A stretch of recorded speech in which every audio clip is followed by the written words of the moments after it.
इस चैनल पर इस्तकबाल है। आज मैं उर्दू सेट 4 का सवाल हल करने वाला हूं। आपसे गुजारिश है कि इस चैनल पर बने रहें। तो पहले पढ़ लेते हैं ज़रूरी हिदायत। फुल मार्क्स 40 अंक, सब्जेक्ट उर्दू। ज़रूरी हिदायत में है कि सभी सवालात लाजमी हैं। सवालों की कुल तादाद 40 है और हर सवाल की कीमत 1 नंबर है, यानी एक सवाल के लिए 1 नंबर मिलेंगे। तो चलिए शुरू करते हैं आज का यह सबक। सभी सवालात के जवाबात के लिए 4 मुतबादिल जवाब दिए गए हैं। इनमें से दुरुस्त जवाब का इंतखाब करें। गलत जवाब पर कोई नंबर नहीं काटा जाएगा। मंदरजा जेल इक़्तिबास को गौर से पढ़िए और पूछे गए सवालों के जवाब दें। ख्वाजा साहब 52 बरस की उम्र में पीरो मुर्शिद से रुखसत होकर मक्का मुकरमा और मदीना मनव्वरा तशरीफ़ ले आए।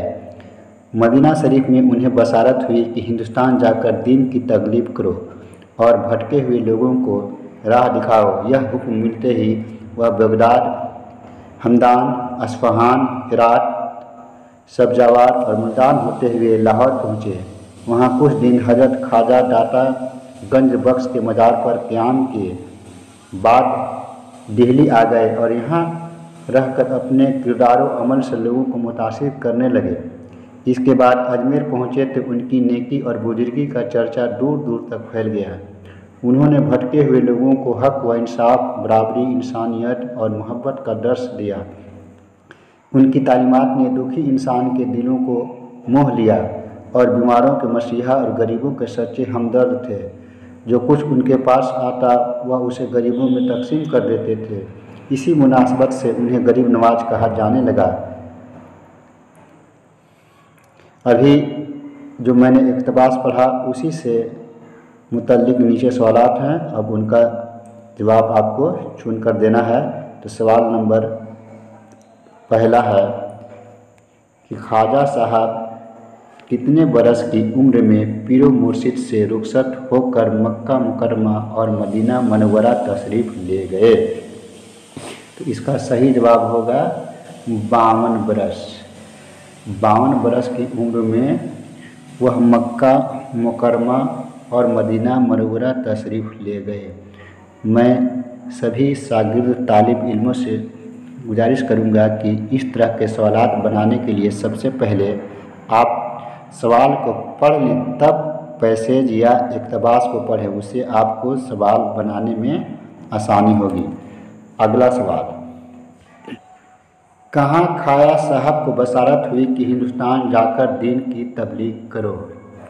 मक्का मुकरमा, मदीना मनव्वरा, बसरा या बगदाद? तो इसका सही जवाब है बी, मदीना मनव्वरा। सवाल नंबर 3, ख्वाजा साहब हुक्म मिलते ही बगदाद और हमदान होते हुए कहाँ पहुँचे? दिल्ली, कराची, सियालकोट या लाहौर? इसका सही जवाब है लाहौर। सवाल नंबर 4, हजरत ख्वाजा दाता गंज बख्श का मज़ार कहाँ पर है? 4 ऑप्शन है, लाहौर, सियालकोट, बगदाद, हमदान। तो इसका सही जवाब है ए, लाहौर। सवाल नंबर 5, ख्वाजा साहब का लक़ब दर्ज जेल में से क्या है? अमीर नवाज, गरीब नवाज, बंदा नवाज? तो इसका सही जवाब है गरीब नवाज। ख्वाजा साहब का सही लक़ब था गरीब नवाज।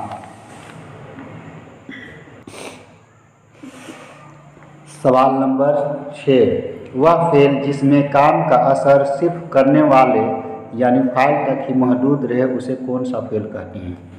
फ़ेल लाज़िम, फ़ेल मजहूल, फ़ेल मुतादिफ़, फ़ेल नाक़िस? तो इसका सही जवाब होगा फ़ेल लाज़िम, यानी वह फ़ेल जिसका काम का असर सिर्फ फ़ाइल पर यानी करने वाले पर पड़ता है तो उसको फ़ेल लाज़िम कहते हैं। और उसमें असलम पढ़ रहा है, अहमद खेल रहा है, यह जुमला किस फ़ेल की मिसाल है? यानी इसमें किस फेल का इस्तेमाल किया गया है। तो इसका सही जवाब है फेल मारूफ। यानी फेल मारूफ वह फेल है जिसका काम करने वाला मालूम हो। फेल मजहूल वह फेल होता है जिसका काम करने वाला मालूम नहीं हो। और फेल नाकिस वह फेल है जिससे पता चले कि काम नहीं हुआ। और फेल मस्बत वह फेल है जिसमें किसी काम को करने का हुक्म दिया जाता है। फेल से मुतल्लिक वीडियो इस चैनल पर अपलोड है, आप वहां जाकर के देख सकते हैं। अगला सवाल, जिस फेल का काम करने वाला यानी फाइल मालूम हो उसे कौन सा फेल कहते हैं। फेल मनफी, फेल मुतादी, फेल मारूफ, फेल मजहूल। इसका सही जवाब है फेल मारूफ। यानी जिसका फाइल यानी काम करने वाला मालूम हो उसे फेल मारूफ कहते हैं, और जिसका मालूम नहीं हो उसको फेल मजहूल कहते हैं। फेल मनफी वह फेल होता है जिसमें किसी काम को करने से मना किया जाता है। और फेल मुतादी वह फेल है जिसका फाइल के अलावा उसमें मफऊल भी पाया जाए। सवाल नंबर 9, वह फेल जिसमें काम का असर सिर्फ फाइल तक ही महदूद हो, ना होकर मफूल पर भी पड़े, उसे क्या कहते हैं। यानी ऐसा फेल जिसमें फाइल भी हो और मफूल भी हो उसको क्या कहते हैं। तो उसे फेल लाजिम कहते हैं, फेल मुतादी कहते हैं, फेल नाकिस कहते हैं या फेल अमर कहते हैं। तो इसका सही जवाब है फेल मुतादी।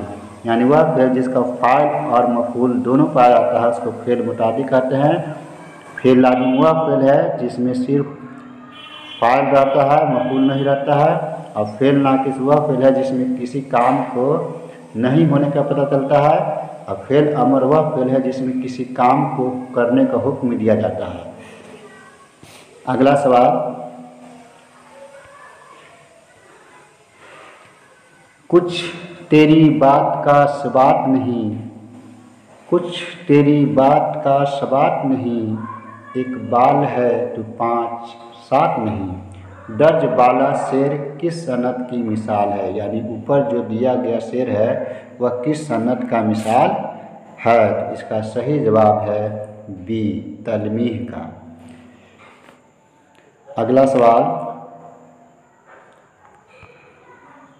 बेसबब जलजला आलम में नहीं आता, कोई बेताब तहे खाक तड़पता होगा। बेसबब जलजला आलम में नहीं आता, कोई बेताब तहे खाक तड़पता होगा। इसमें कौन सा सनद का इस्तेमाल किया गया है। तो इसका सही जवाब है बी, उसने तालील। अगला सवाल,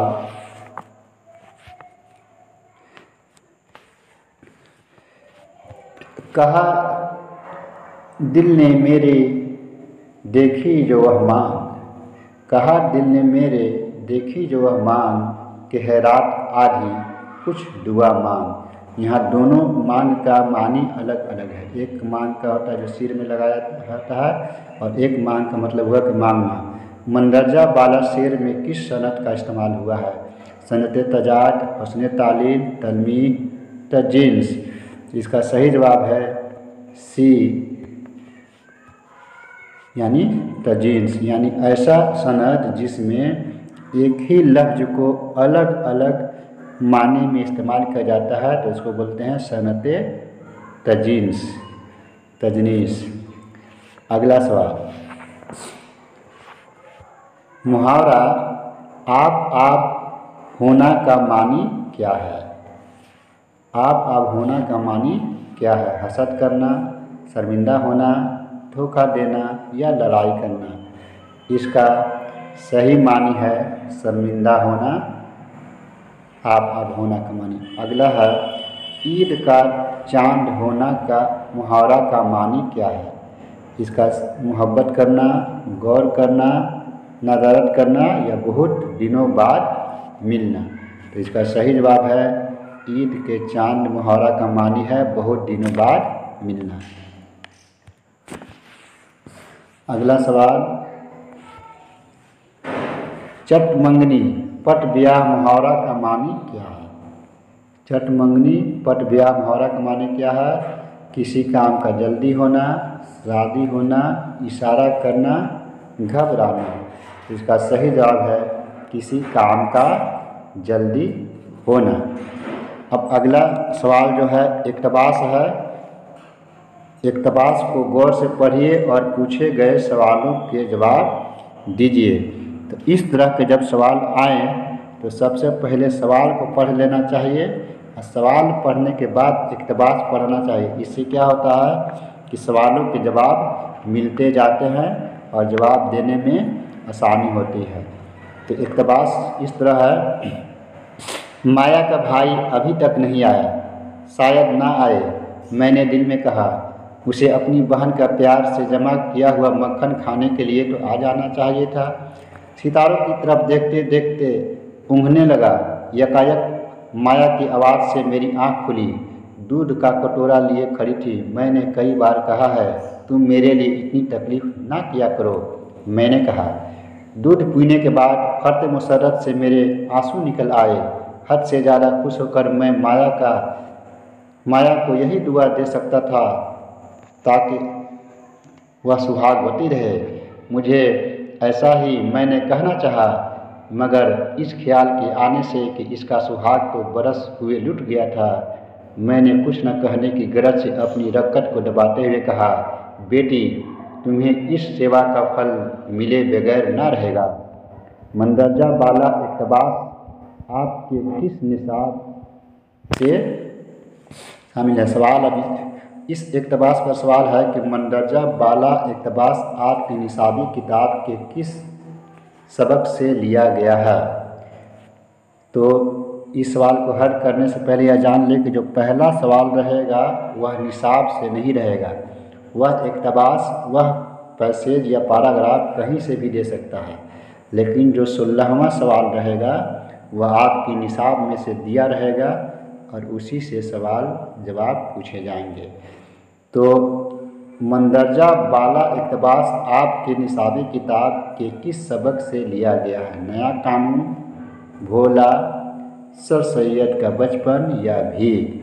तो इसका सही जवाब है भोला। भोला जो है एक अफसाना है। इसके मुसन्निफ़ राजेंद्र सिंह बेदी हैं। अगला सवाल है मंदरजा बाला इक़्तिबास जिस सबक से लिया गया है उसके मुसन्निफ़ कौन है? यानी इस सबक का मुसन्निफ़ कौन है? यह है उसके मुसन्निफ़ कौन है? प्रेमचंद, सादत हसन मंटो, मोहम्मद मुजीब, राजेंद्र सिंह बेदी। इसका सही जवाब है राजेंद्र सिंह बेदी। माया क्या लिए खड़ी थी? पानी का गिलास, दूध का कटोरा, चाय के प्याले या शरबत? इसका सही जवाब है दूध का कटोरा।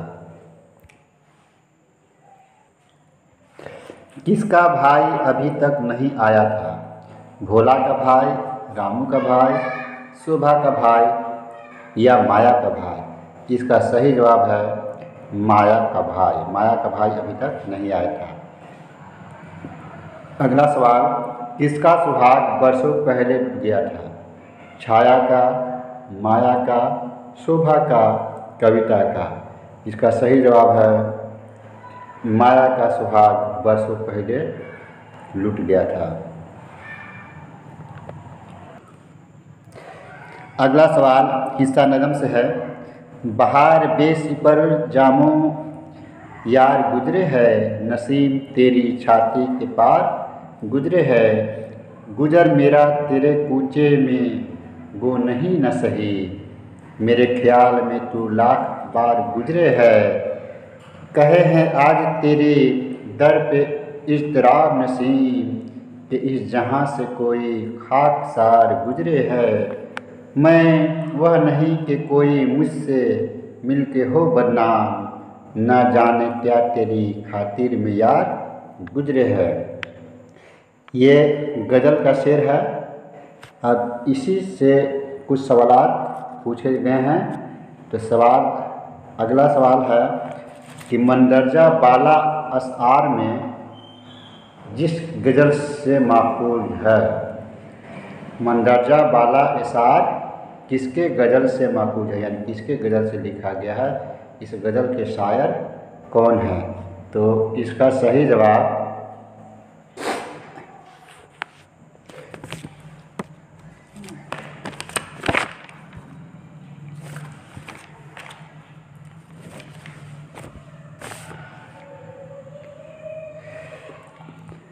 मंदरजा बाला एसार किसके गज़ल से माखूज है, जौब, गालिब, सौदा या मीर। तो इसका सही जवाब है सी, सौदा, मिर्ज़ा मोहम्मद रफ़ी सौदा। अगला सवाल है कि मंदरजा बाला एसार में काफ़िया कौन सा है। गज़ल में काफ़िया और रदीफ होता है, तो गज़ल में ऐसा लफ्ज़ जो बार बार आता है उसे रदीफ कहते हैं, और रदीफ से पहले आने वाले लफ्ज़ को काफ़िया कहते हैं। तो इसका सही जवाब होगा यार। गुजरे है बार बार आ रहा है, ये क्या है, रदीफ है। और यार, पार, बार, यानी एक आवाज़, एक ही तरह के आवाज़ वाले लफ्ज़ होंगे जो है काफ़िया होंगे। अगला सवाल, नसीम के क्या मानी होते हैं। नसीम के क्या मानी होते हैं, गर्म हवा, ठंडी हवा, गर्म पानी या आंधी। तो इसका सही जवाब होता है नसीम का मानी होता है ठंडी हवा। अगला सवाल है कि गज़ल के पहले शेर में शायर ने किस मौसम का जिक्र किया है। अभी जो मैंने ऊपर पढ़ा उसमें गज़ल का पहला शेर था, उसमें किस मौसम का जिक्र है, यानी किस मौसम के बारे में बताया गया है। मौसम सरमा, मौसम गर्मा, मौसम बहार या मौसम खिजा। सरमा मतलब जाड़े का मौसम, गर्मा मतलब गर्मी का मौसम, मौसम बहार माने बहार का मौसम, खिजा माने पतझड़ का मौसम। तो इसका सही जवाब होगा मौसम बहार।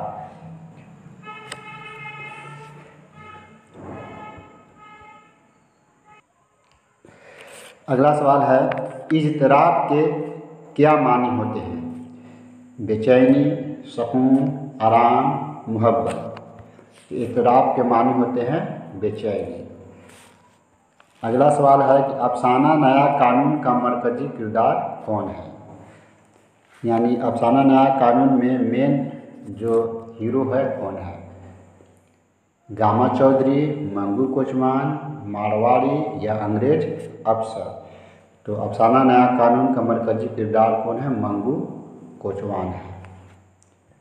अगला सवाल है कि प्रेमचंद की पैदाइश कब हुई। प्रेमचंद की पैदाइश कब हुई, 1800 ईस्वी में, 1815 ईस्वी में, 1880 ईस्वी में या 1850 ईस्वी में।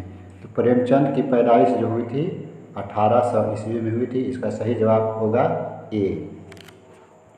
अगला सवाल है कि मजमून सर सैयद का बचपन के मुसन्निफ कौन हैं।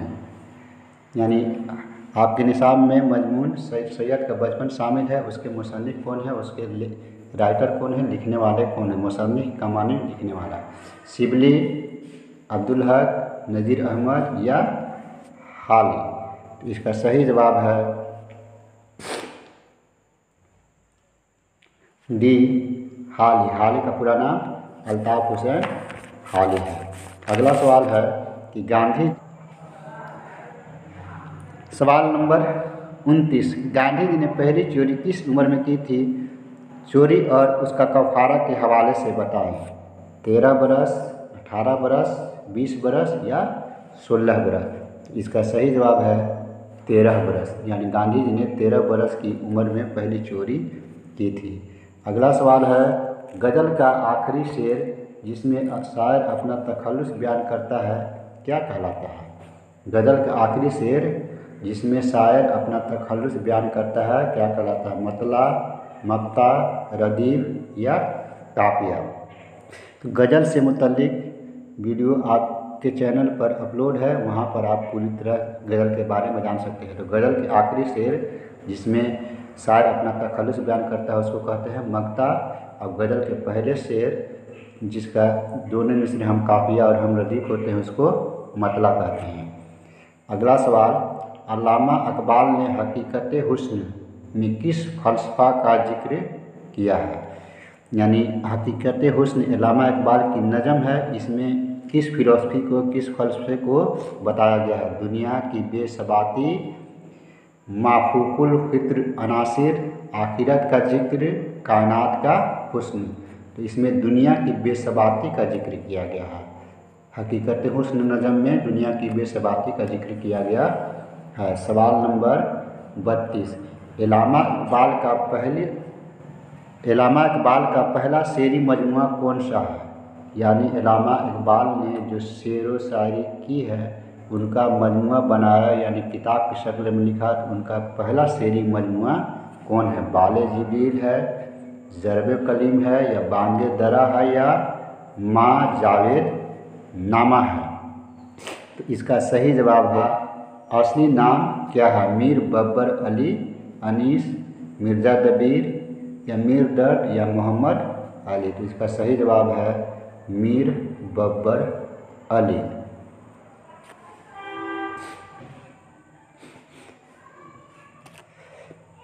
मीर अनीस के दादा का क्या नाम है जो मशहूर मसनवी शहरुल बयान के मुसन्निफ हैं? मीर जाहिद, मीर हसन, मीर तकीमीर, मीर दर्द? इसका सही जवाब है मीर हसन। मीर जाहिद, मीर तकी मीर। तो इसका सही जवाब है मीर हसन, यानी मीर अनीस के दादा का नाम मीर हसन है। अगला सवाल 35वां सवाल, अकबर इलाहाबादी ने दर्ज जेल में से कौन सी नज़्म लिखी है? हकीकत हुस्न, गर्मी और देहाती बाज़ार, जलवाए दरबार दिल्ली, या रोटी नामा? तो हकीकत हुस्न नज़म जो है इकबाल की नज़म है, रोटी नामा नज़ीर अकबर आबादी की नज़म है, जलवाए दरबार दिल्ली जो है अकबर इलाहाबादी की नज़म है। तो इसका सही जवाब होगा जलवाए दरबार दिल्ली। अगला सवाल है, उर्दू के किस शायर को खाकानी हिंद कहा जाता है? उर्दू के किस शायर को खाकानी हिंद कहा जाता है? मोमिन, गालिब, मीर, या जौक? तो इसका सही जवाब है जौक को उर्दू का खाकानी हिंद कहा जाता है। बेदी का असल नाम क्या है? कृष्णचंद्र, राजेंद्र सिंह बेदी, रामलाल, या नवल किशोर? तो बेदी का असल नाम है राजेंद्र सिंह। अगला सवाल, अफसाना फ़कीर के मुसन्निफ दर्ज जेल में से कौन है? इस्मत चुगताई, कृष्णचंद्र, प्रेमचंद, या अजीम बेग चुगताई? तो इसका सही जवाब है इस्मत चुगताई।